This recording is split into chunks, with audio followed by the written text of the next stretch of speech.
Hello guys, welcome back to my YouTube channel Creative Commerce. आज हम अपना issue of debentures का chapter शुरू करेंगे। ठीक है, ये चैप्टर इशू ऑफ शेयर्स के चैप्टर से काफ़ी मिलता जुलता चैप्टर है। उसमें हम शेयर्स इशू करके के और बाहर से पैसे उठा के कंपनी वाले, इसमें कंपनी वाले डिवेंचर्स इशू करके और रुपए लेके लोगों से एज अ लोन की तरह। ठीक है, और उसमें क्या था, शेयर्स में क्या था, हमें कोई इंटरेस्ट नहीं देना पड़ता था, कोई इंटरेस्ट रेट नहीं होता था। लेकिन डिबेंचर्स में हमारे पास इंटरेस्ट रेट होता है और हमें इंटरेस्ट देना भी पड़ता है।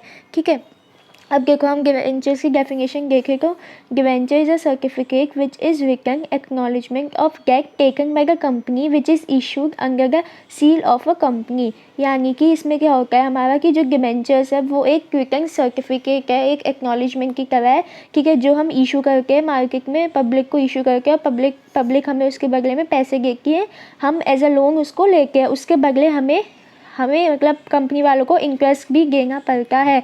ठीक है, और डिबेंचर्स पे कितना इंटरेस्ट होता है ये उसके आगे लिखा होता है, जैसे 10% डिबेंचर्स या फिर 5% डिबेंचर्स, 6% डिबेंचर्स, ये सब उसके आगे इंटरेस्ट रेट उसका लिखा होता है। ठीक है, अब देखो as per companies act 2013 maximum maturity of debt 10 years, infrastructure company 30 years. यानी कि कंपनीज एक्ट 2013 के हिसाब से कि कोई भी डिवेंचर है वो कब मेच्योर होता है, 10 साल के बाद। ठीक है, ये हमारे पास एक मैक्सिमम लिमिट होती है कि 10 साल के बाद जो डिवेंचर है मैच्योर हो जाएगा, हमें डिवेंचर वापस करना पड़ता है कंपनी वालों को। ठीक है, लेकिन जो कंपनीज इंफ्रास्ट्रक्चर बनाती है, जो इंफ्रास्ट्रक्चर कंपनीज होती है, ठीक है, उनके केस में जो डिवेंचर्स का मैच्योरिंग पीरियड होता है वो होता है 30 ईयर्स का। ठीक है, और ये थ्योरी के हिसाब से क्वेश्चन आ जाता है कभी कभी कि कौन सी कंपनी का ईयर जो होता है मैच्योर डिवेंचर्स के मैच्योरिंग ईयर्स 30 ईयर्स होते हैं, वो होता है इंफ्रास्ट्रक्चर कंपनीज़ का। ठीक है, आगे देखो जो हमारा इशू ऑफ शेयर्स का था उसमें क्या था, हमारा शेयर्स हम किस पे इशू करके के, या तो हम पार पे इशू करके के, या फिर हम प्रीमियम पे इशू करके के, या फिर बस पार और प्रीमियम पे इशू हमारे होके के शेयर्स। डिस्काउंट पे हमारा शेयर कभी भी इशू नहीं होता था। बस एक स्वेट इक्विटी शेयर ऐसा होता है जो हमारा डिस्काउंट पे इशू हो सकता है, और उसके अलावा जो शेयर हम री इशू करके वो शेयर हमारे डिस्काउंट पे इशू हो सकते हैं। ठीक है, बाकी हमारा कोई भी शेयर पार और प्रीमियम के सिवा डिस्काउंट पे इशू नहीं होता था। लेकिन यहाँ पे देखो डिबेंचर्स जो होता है हमारा, वो हमारा पार पे भी हम इशू कर सकते हैं, प्रीमियम पे भी इशू कर सकते हैं और डिस्काउंट पे भी इशू कर सकते हैं। पार का मतलब क्या हो गया हमारे पास, अगर हमारे डिवेंचर्स की फेस वैल्यू 100 है तो हम उसको 100 पे ही इशू कर रहे हैं। ठीक है, प्रीमियम का क्या हो गया, अगर डिवेंचर्स की फेस वैल्यू 100 है तो हम उसको इशू कर रहे हैं 110 पे। और डिस्काउंट क्या हो गया, अगर हमारे डिवेंचर्स की फेस वैल्यू 100 है, हम इसको इशू कर रहे हैं 90 पे। ठीक है, इस इक्वल कर रहे हैं तो हमारा पार होता है, ज़्यादा पे कर रहे हैं तो 10 रुपये एक्स्ट्रा पे कर रहे हैं तो ये हमारा प्रीमियम हो गया 10 रुपये का। ठीक है, और हम 10 रुपये कम पे कर रहे हैं तो 10 रुपये का हमारा हमने लोगों को डिस्काउंट दिया है अपने डिवेंचर इशू करके टाइम पे। ठीक है, अब देखो जो हमारी इशू ऑफ शेयर्स चैप्टर में क्या होता था, हम एंट्रीज बना के ठीक है, हमारी क्या एंट्री बनती की, सबसे पहले हमारी एंट्री बनती की बैंक अकाउंट की। ठीक है, बैंक अकाउंट की हमारे पास जो एंट्री बनती की एप्लीकेशन की, सॉरी क्या एंट्री बनती की हमारे पास, बैंक अकाउंट डेबिट। सबसे पहले bank account debit to share application account बना के हम यहाँ पे क्या बनेगी, bank account debit to 10% debentures application account. 10% का मतलब क्या है, यहाँ पे इंटरेस्ट रेट, वहाँ पे हम शेयर्स पे कोई इंटरेस्ट रेट नहीं होता था, इक्विटी शेयर्स पे तो हम नहीं लिखते थे, लेकिन डिवेंचर्स पे हमारा इंटरेस्ट होता है तो हम यहाँ पे लिखते हैं, और यहाँ पे लिखेंगे हम 10% डिवेंचर्स, उसके आगे जितना भी उसको इंटरेस्ट हमें देना है। ठीक है, आगे देखो आगे हमारी क्या एंट्री बनेगी, इसके बाद हम उसमें शेयर में क्या बना के ये बनाई हमने एप्लीकेशन के पैसे आए, उसके बाद जो पैसे आके के हम वो शेयर कैपिटल अकाउंट में ट्रांसफर करेंगे कि एंट्री बना के ठीक है, तो इसमें भी ऐसी बनेगा, देखो 10% debentures application account debit to 10% debentures account, to debentures account लिख सकते हैं यहाँ पे 10%। ठीक है, टू डिवेंचर्स अकाउंट। ठीक है, अब देखो ये हमारी एप्लीकेशन की एंट्री होगी। अब देखो अलॉटमेंट की एंट्री क्या बनेगी हमारी, पहले बनेगी होती है तो क्या बनती है, 10% debentures allotment account debit, 10% debentures allotment account debit to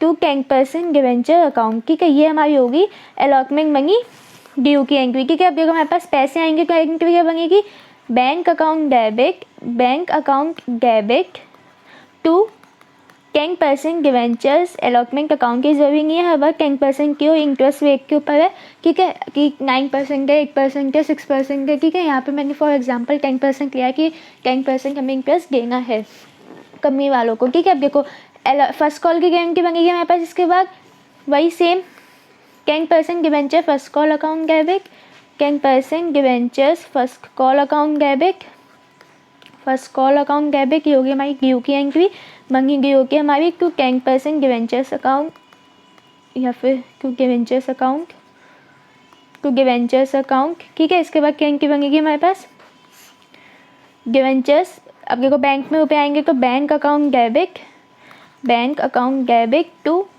10% debentures first call account, to 10% debentures first call account, ठीक है। ये होगी हमारे पास फर्स्ट कॉल की एंट्री, ठीक है। सेम होती है, बस शेयर्स की जगह हम क्या लिख गए कि डिवेंचर्स, ठीक है, बाकी हमारी सेम होती है।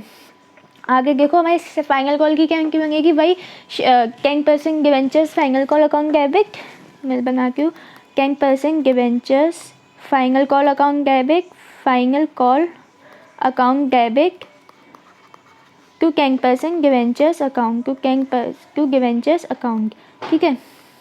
या फिर यहाँ पे टू 10% डिवेंचर्स अकाउंट भी लिख सकते हो, टू डिवेंचर्स अकाउंट, ठीक है। देखो बैंक में रुपए आएंगे तो bank account debit, bank account debit to 10% debentures account, ठीक है। Bank account debit to 10% debentures account, हमारे पास रुपए आ गए फर्स्ट कॉल के debentures first call sorry final call account, ठीक है। ये हमारे पास रुपए आ गए, ठीक है। अब देखो ये तो हमारी सारी एंट्री सेम होती है ऑलमोस्ट, ठीक है। अब देखो हमारे पास शेयर वाले चैप्टर में था, शेयर वाले चैप्टर में था हमारा कि कॉल्सिंग अवियर व कॉल्सिंग एडवांस होता था, ठीक है। इसमें डिवेंचर्स में भी हमारा है कि कॉल्सिंग अवियर व कॉल्सिंग एडवांस होता है। कॉल्सिंग अवियर में हमारे पास क्या आता कि हमारे पास पैसे नहीं आए अभी तक, ठीक है। और कॉल्सिंग एडवांस में क्या था, हमारे पास पैसे नहीं आएंगे लेकिन आ गए हैं, ठीक है। तो ऐसी हमारी एंट्री बनेगी इसकी भी। देखो कॉल्सिंग अवियर में हमारे पास है, मैं बताती हूँ यहाँ पे, कॉल्सिंग अवियर का मतलब होता है हमारे पास, कॉल्सिंग अवियर का हमारे पास मतलब होता है कि money due but not received, money due but not received, money due but not received, यानी कि हमें पैसे मिलने के मनी की ड्यू के लिए अभी तक नहीं मिले। ऐसे हमारा कॉल्सिंग एडवांस में क्या होता है, कॉल्सिंग एडवांस में देखो क्या होता है हमारा, कॉल्सिंग एडवांस में होता है कि money not due but received, money अभी तक ड्यू नहीं हुई है, हमें मिलनी नहीं है लेकिन हमें फिर भी एक्स्ट्रा एडवांस में मिल गई है, ठीक है। तो ये हमारे कुछ बेसिक्स है जो हमारे बिल्कुल शेयर वाले चैप्टर की तरह ही है डिवेंचर्स के चैप्टर में भी, ठीक है। तो आज की वीडियो में इतने ही बेसिक्स के बस, ठीक है। आगे की वीडियो में हम और करेंगे जिसमें हम आगे इस चैप्टर के बारे में और पढ़ेंगे कि डिवेंचर्स में क्या अलग होता है क्या नहीं होता है, ठीक है, वो हम पढ़ेंगे, ठीक है। और वो जो मैंने आपको अभी जर्नल एंट्री बताई थी इससे पहले, इसकी अभी जो मैंने ये आपको सारी जर्नल एंट्रीज कराई है ना, ये मैंने आपको बताई है पार के केसेस में हमारे पास क्या जर्नल एंट्री बनती है जब हमारे पास जितने का शेयर उतने में इशू होता है, ठीक है। अब हम देखेंगे अपनी जर्नल एंट्रीज आगे वाली वीडियो में कि डिस्काउंट और प्रीमियम पे जो एंट्री बनती है हमारी वो क्या होती है, ठीक है। तो अभी ये वीडियो यहीं पर ख़त्म करके, अगर वीडियो पसंद आएगी उसको लाइक कीजिएगा, चैनल को सब्सक्राइब कीजिएगा और कमेंट करके बताइएगा कि वीडियो कैसी लगी।